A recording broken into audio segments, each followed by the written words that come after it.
गरम गरमागरम जेवण आणलं तुझ्यासाठी.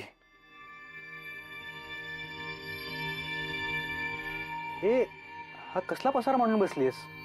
साकेत, हे ना जमिनीचे डॉक्युमेंट्स वाटतायत मला, पण ना काही कळत नाहीये रे की आमची जमीन कोणाकडे गहाण आहे की कोणाची तरी जमीन आमच्याकडे. काय कन्फ्युजिंग आहे सगळं. बघू, दाखव मला. बघ बरं जरा, काय कळायलाच मार्ग नाही रे. इकडे दे.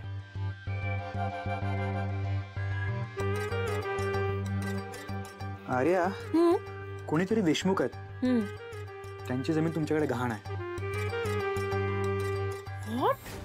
बरीच वर्ष झाली. गॉड, म्हणजे कोणाची तरी जमीन आमच्याकडे गहाण आहे आणि लाईक कितीतरी वर्षांपासून, राईट? कोणाला आयडियाच नाहीये याबद्दल.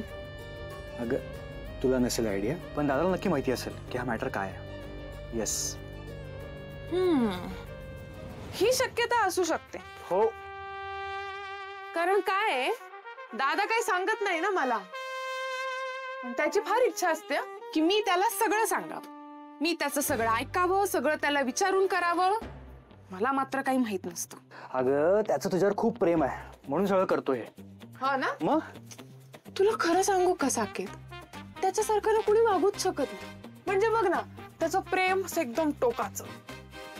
कधी कधी असं वाटतं ना, दादा खूप चांगला माणूस आहे, पण त्याचा प्रॉब्लेम काय माहिती का, त्याला ना स्वतःचं खरं करायची खूप सवय आहे आणि त्या सवयीचा ना मला नेहमी त्रास होतो. आणि तेवढी ती एक सवय सोडली ना, बाकी दादा एकदम परफेक्ट आहे. मग काही प्रॉब्लेम नाहीये फारसा. बर, अगं तो काय तुझा सख्खा दादा, आम्ही काय मानलेले भाऊ. हा, म्हणून तो चांगला ना आणि आम्ही सगळे वाईट. चल रे, काहीतरीच उगत तुझं. बर ठीक आहे, हे सगळं आवर आता, मला भूक लागली आहे. चल लवकर जेवूयात. ऐक ना, एक काम करू का, हा पसारा राहू दे, आधी आपण जेवण करू, मला खूप भूक लागली आहे. Good idea. चल मी हात धुवून येते. काय झालं? कसला विचार करतेस? हे घे. नको मला, खरंच नको.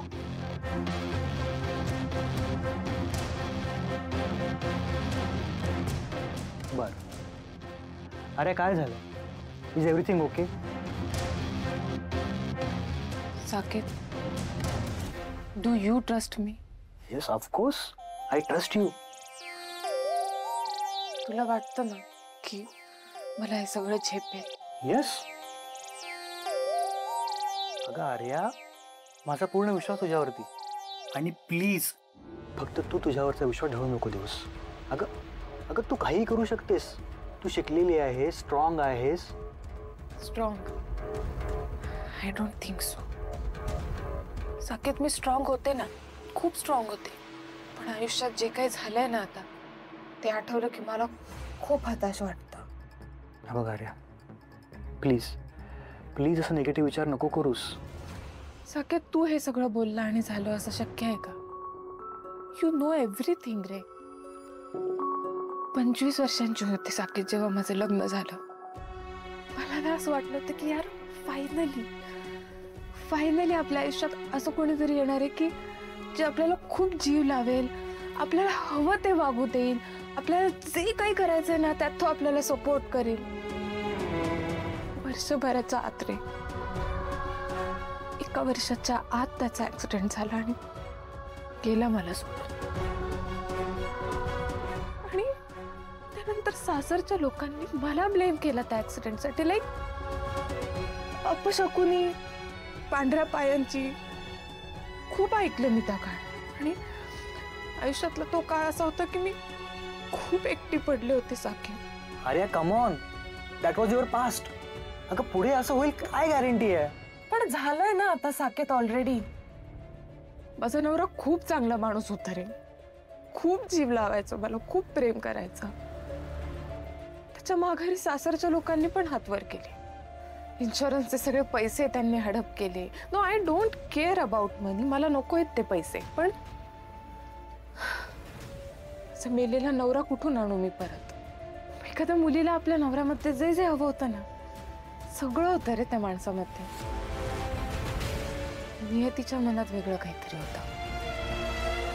काळाने हिरावून नेलं रे त्याला माझ्या.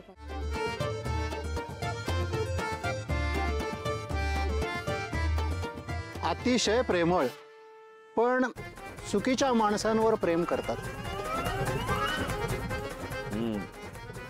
बस फुले ये गेला आली तू.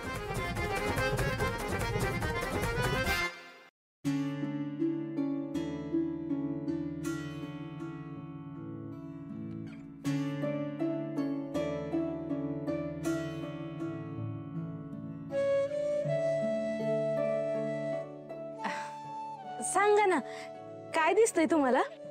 हो, सांगतो. ए जोश्या, जे काय असेल ना खरं खरं सांगायचं.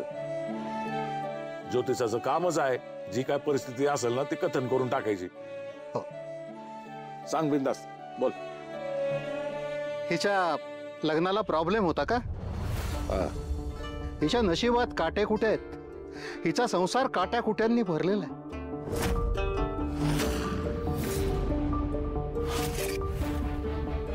सावधान, लोक तुझ्या पाठीत खंजीर खुपसायला टपलेले आहेत.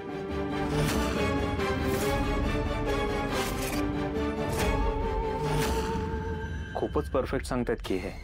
आता पुढचा हात माझा बघतील, त्याच्या आधी मला इथून निसटलं पाहिजे.